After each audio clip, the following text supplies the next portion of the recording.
coming up. It's that hour of conversation with three sporting champions today representing football, hockey and superbikes. Yes, it's time for our Friday lunchtime sporting conversation you won't hear anywhere else, as three champions come together to share their insight, opinion and expertise on some of the week's burning issues. When you've been totally dominant in your sport, how do you cope with getting knocked off the top of the podium? And can you be too chummy with match officials?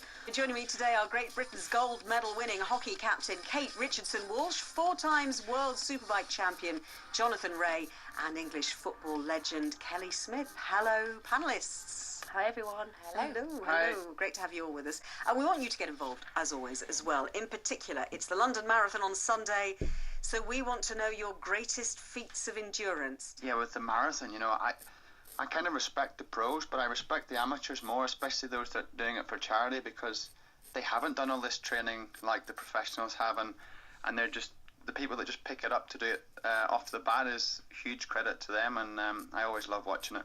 I have a 2-year-old boy, which I'm raising, looking after him with my wife, and I'm currently 5 months pregnant. So the thought, what I'm going through now is looking after him day in, day out, whilst feeling sick and tired and nauseous all day, every day. This is a marathon for me, and I don't know how full-time mums do it. I really don't. They obviously go to work to earn their living and then raising their children at home. But yeah, full praise out to all those mums that work full-time. Well, it's a marathon, not a sprint, as they always say. There is no doubt nerves are jangling in Manchester and Liverpool with just 3 games to go in the tightest title race in years. So how are they dealing with the pressure? Well, it's in Man City's hands. I believe they've got Burnley, Leicester and Brighton. But what a competitive season it's been so far. And now it's who deals with the pressure the best. And this is what you love as an athlete. You have to deliver when it matters. I mean, both Liverpool and Man City have got it going on. They've won 5 out of the last 5, so they've got momentum on their side. Jurgen Klopp said that he was just at home with his wife, Kelly, didn't he? He wasn't nervous, he wasn't worried, he didn't shout at the TV, he didn't bite his fingernails. Do you believe him? I don't know, I'm not too sure about that. I'm sure he was hoping of a slip up, but I'm sure he's obviously confident in his own ability and his team's ability. But there must have been something inside him ignited, watching that game, hoping for City to lose. And I know that Phil Neville has suggested it a little while back, a few weeks ago, that this should happen more often, that the women's teams should play. So for example, Man City women should play at the Etihad sometimes, Arsenal should play at the Emirates sometimes. What do you think about that? I totally agree with Phil. If it's publicised right and there's enough promotion around it and it's out there on the social media networks and it's known to the football fan, then people will go and watch it. But if no one knows about it, you're not going to go down and watch it. Yeah, you want a good atmosphere and you want a good product and you want it to be good for the players. You want it to look good on TV. But I agree with Kelly. I think it's that if you build it, they will come kind of mentality. I think we have to open up our doors, and I think Manchester City have done a great job of saying we're one club, Manchester City men's team and Manchester City women's team, and I think that's where we need to go in the future. And Jonathan, just to turn to you, because we talked about when you're dominant like Arsenal women were, as we were saying, particularly in the era that Kelly were playing for them, they won 4 titles. You won 4 titles in a row. When you last came on the sports panel, you just won your 4th title. You'd gone on an 11 race winning streak, and I kind of wonder whether we should apologise to you slightly, because you haven't won a race since you came on the sports panel last. No, definitely not your fault. Thank you. It's been a tough season. We've been pretty much second is our position. Alvaro Bautista's come over from MotoGP on a new homologation Ducati, and they have a really good package. How frustrating is it when it's down to the machinery, when it's down to the bike, that you think there's the major difference? So frustrating. But I still think the rider still makes the biggest difference inside superbikes. But I guess in team sports, I've got a lucky excuse that I can throw my bike under the bus every now and again and blame electronics and tires and whatnot. But when you guys got a bad day, do you turn around and look at your teammates or point fingers, or do you just accept that you've had a bad day and move on? No, I think it's probably a bit similar. I think you've got to just look at yourself and just make sure you are the best that you can be, and try and help everyone else around you do the same. And if you have bad days, you have bad days. No one's perfect. You're all in it together. You're all trying to, win and have a common goal. You win as a team, you lose as a team. There shouldn't be, digging people out, because what kind of a teammate are you? And you're not going to get success that way. Everybody's got to be singing from the same hymn sheet. You can't have any bad eggs in your team if you want to be successful. You're listening to BBC Radio 5 Live. This man on 5 Live and 5 Live Sports Extra.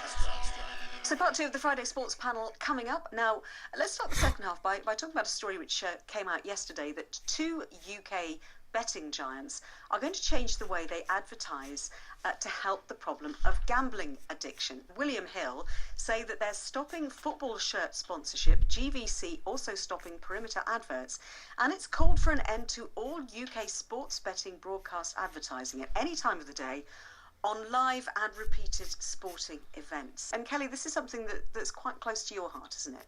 Yeah, I've seen it firsthand. What gambling can do emotionally to mental health. It's not a nice thing to go through, to see the person struggle and be so consumed by it and worried by it.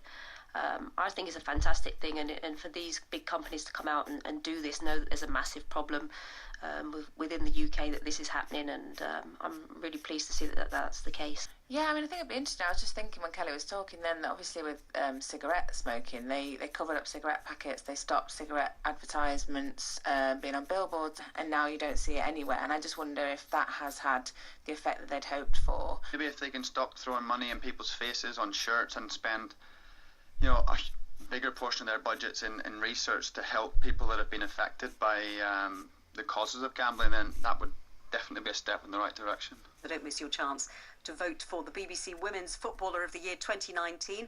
Profiles of all the nominees are on the BBC Sport website right now, and voting closes at 9 a.m. on the 2nd of May. So 6 weeks until the World Cup starts in the football. But Kate, in the meantime, Great Britain's women's hockey team are in Pro League action this weekend. They're not having a good time of it particularly at the moment, aren't they? What's going on there? No, it's been a tough start for them.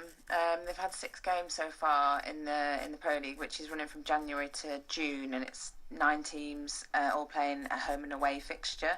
So they've been on the road a lot, which is pretty tough, and they're in a real period of transition. When you're a team in transition as well, because obviously, you've retired, others retired. Helen, your wife, hasn't been part of the fold. Alex Danson, huge miss. Yeah. Because she's such an inspiring player, and she's had this long period out with concussion. Yeah, it's terribly sad. I mean, there's 3 players out with concussion at the moment out of that team, and they do miss them all. And Alex in particular is just an absolute leader in that team, and at the World Cup at home in Lee Valley last year, she was just exceptional and just led that team as she always has, and she is a big loss. I think more than anything, I think the hockey family and us as best friends just want her to be well, and so all of our thoughts are with her all the time. Yeah, well, we wish her all the luck. So give her our love, won't you, when you speak to her. And in the meantime, we're going to talk about football for between now and the end of the programme probably, because I wanted to bring that Peter Crouch podcast to your attention. Again, it's always an excellent listen, and this week the focus is on relationships with referees and how some players try to get them on their side. So, Kelly Smith, did you used to call referees by their first names? I'd look in the programme before the game, was sitting in the dressing room and just look down and see what the name of the referee was and the assistants, and if I could speak to them in the tunnel before the game while we're leading. I was at the captain, so I was at the front of the line for Arsenal, and I'd just have a little conversation with them, call them by the first name and just get them on side. What do you think about that, Jonathan? I mean, that's kind of quite sneaky and underhand, I think. I'm kind of holding myself back from laughing here.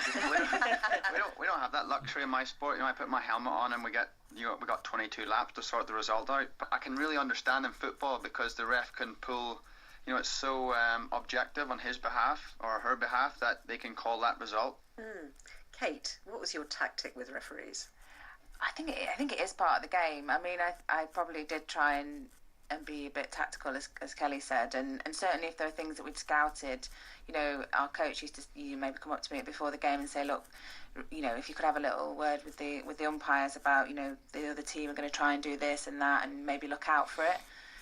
Try and do that when I was calm before the game started, and then the red mist would descend, and then probably wasn't, the umpires will tell you, I probably wasn't as quite as polite as I was at the start of the game. So wait, were you really kind of quite aggressive with umpires? I went through a bit of a phase as a young player, and then actually, to their credit, one of the umpires, international umpires, came up to me, took me to one side and said, look, you're getting a bit of a name for yourself, being a bit of a gobby player. And actually, after that point, I was like, okay, I need to, you know, because it wasn't helping me and my performance, it wasn't helping the team's performance, really, it wasn't helping anyone. So I did try. I mean, umpires, I'm quite sure will get on Twitter and tell me that I was hell.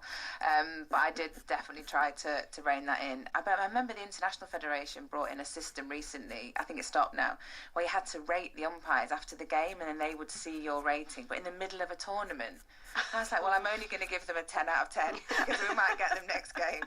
It's like Uber drivers as well, isn't it? Fantastic. Look, thank you so much to Jonathan Ray, to Kate Richardson-Walsh, and to Kelly Smith. Thank you so much for listening, and don't forget all the sport all over the weekend, including 6 Premier League commentaries, starting with Liverpool Huddersfield tonight.